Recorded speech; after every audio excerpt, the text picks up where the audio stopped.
All right. Welcome to week 9. There are no art slides this week, so I thought I would kick things off by going over the questions that we ran out of time for last week and do a little introduction to the Aeneid that we will be reading uh, for primarily for Friday this week.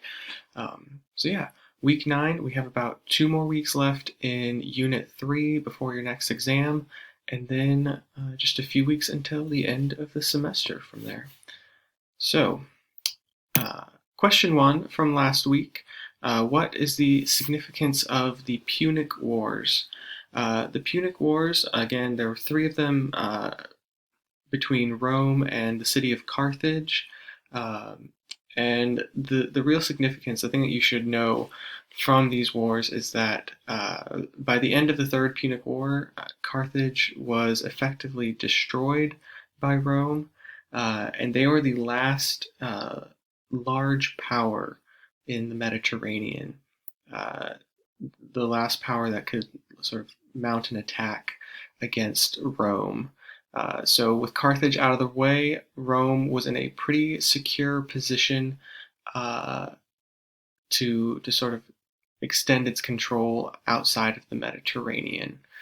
There was no other group that could challenge them by themselves. Next, we have why was the motivation for worship in the Hellenistic period fundamentally different than in the Hellenic? So remember that in the Hellenistic period, we see these sort of mystery cults popping up surrounding different gods and goddesses. Some of them were Greek gods and goddesses, some of them were Egyptian or Persian. We see, sort of an influx of different cultures during the Hellenistic period. But one of the really important things to note about this is that there aren't so many patron saints. So previously, cities had their own patron saints that citizens would sacrifice to for protection, for sort of good luck. Uh, but with these mystery cults in the Hellenistic period, we see more of a motivation to get to an afterlife, whereas that was not as much of a concern during the Hellenic period. Uh, so sort of think of that as less about sort of good things for your everyday life, and more about reaching an afterlife. The Roman Republic lasted 500 years. Is that longer or shorter than others? So there aren't any other republics at this time, so there are no others to really compare it to. But if we're just looking at civilizations, this is a fairly long time. Most of the other empires and civilizations that we've looked at last somewhere in the range of 2 to 300 years. So 500 years is a good chunk of time there. There are some civilizations in Africa, some dynasties that we don't look at in this class that did last longer than this. But when considering Western civilization, 500-year sort of reign of one civilization in one form is a pretty long time. By 2 to 300 years longer than some of the others. If Romans were worshiping their ancestors, does that mean that they were worshiping the gods less? Maybe. Again, we see this sort of shift to concern about the afterlife, which is sort of where this comes from. Um, so, so perhaps that there is less worship of the gods. I would say there's certainly less worship of the gods on the whole, whereas people are, tending to pick one god to sort of devote themselves to, uh, rather than sort of bearing in mind this entire pantheon of gods and goddesses. Did the Romans steal Greek art or just borrow ideas? So we'll get more into this as we next week when we talk about Roman art. Uh, but there certainly was perhaps some stealing going on.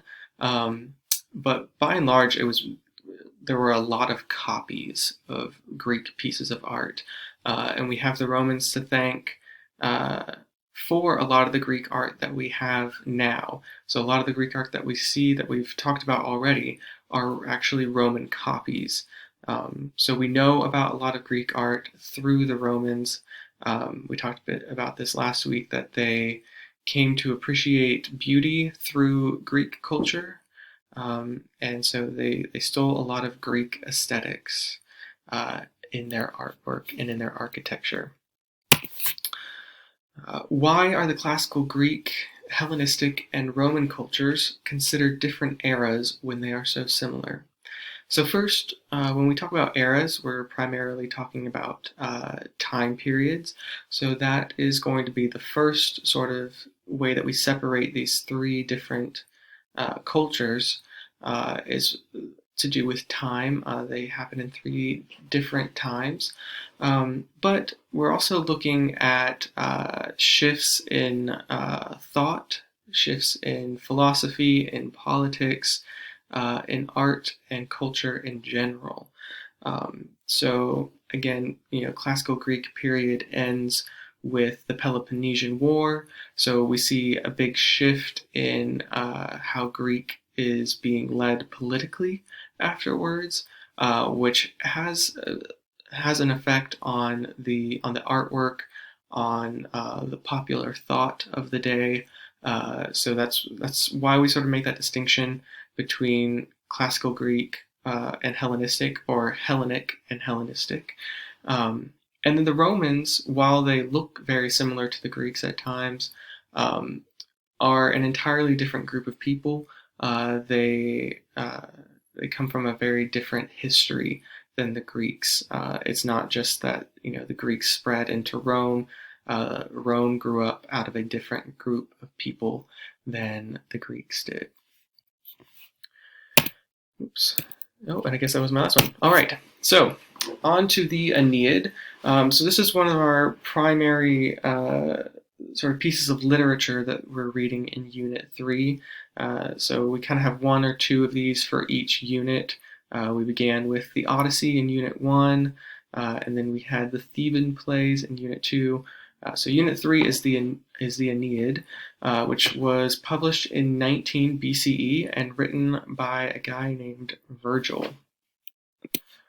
So Virgil was born in 70 BCE and died in 19 BCE. He was a Roman poet known for the Eclogues, the Georgics, and the Aeneid. The Aeneid is arguably his most famous and most important work, and we'll see why here in just a minute. But he grew up during the first triumvirate. So if you remember, the first triumvirate is Marcus Crassus, Pompey, and Julius Caesar. So the three of them led Rome together for a time before they broke out into civil wars and everyone died except Julius Caesar. So that should tell you a little bit about his perspective. He got to see Rome, or the Roman Empire, during its height.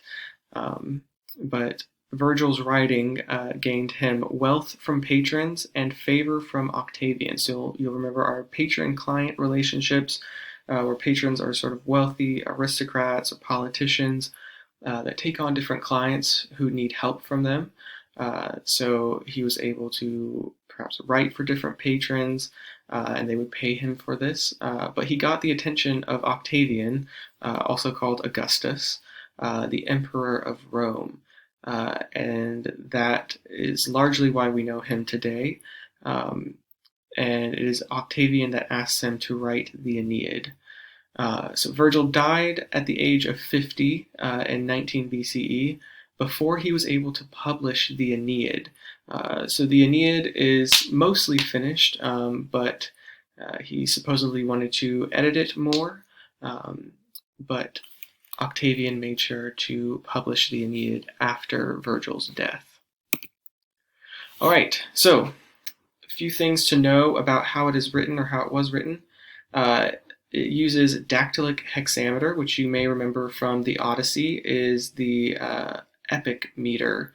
So epic poems use this meter, so it was very intentionally chosen on the part of Virgil.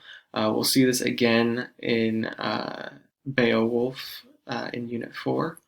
But the story itself is a compilation of legendary stories.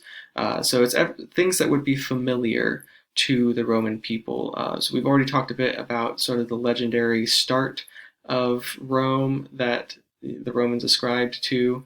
And so the Aeneid is just taking some of these stories that everyone knew and putting them together. And as we'll see, it serves to legitimize the reign of Augustus or Octavian. So Augustus wanted this written to sort of draw out more explicitly the connections to the Trojan War and the Greeks, and say that all the violence that has led up to his reign was fated, that it had to be that way. So he's not such a bad guy. He didn't just kill all these people just to get power. It had to be this way because the fates said so. And it's unclear whether or not Virgil wanted it to be published. There are some stories that say he wanted it to be burned. And Augustus claimed to have published it without making any changes. So we don't know exactly if this is true or not. There are some lines that are unfinished, which do support this claim that he didn't change anything. But again, it paints Augustus in a very good light. So we have to question whether or not that was actually Virgil's doing, if he just did it for Augustus, or if Augustus made some changes before he published it.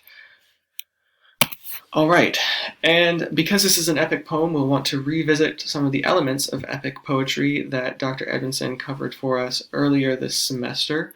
So these will be important to bear in mind as you read. It is narrative, so it tells a story. It occurs in a vast setting, so there are some long journeys and impossible distances that are covered. There are also many heroic events, and really important, it's sort of forming a cultural identity, as we've already talked about. This legendary story is part of the identity of the Roman people, and how they see themselves in the world. There are supernatural events and beings, so we will see appearances from gods and goddesses as they intervene. There's an elevated style, even for very simple things. And most importantly, there's repetition of images and scenes and repetition of themes. So pay attention to those things that get repeated over and over again, because they're going to be really important to sort of the point of the story. All right, that is all that we have for today.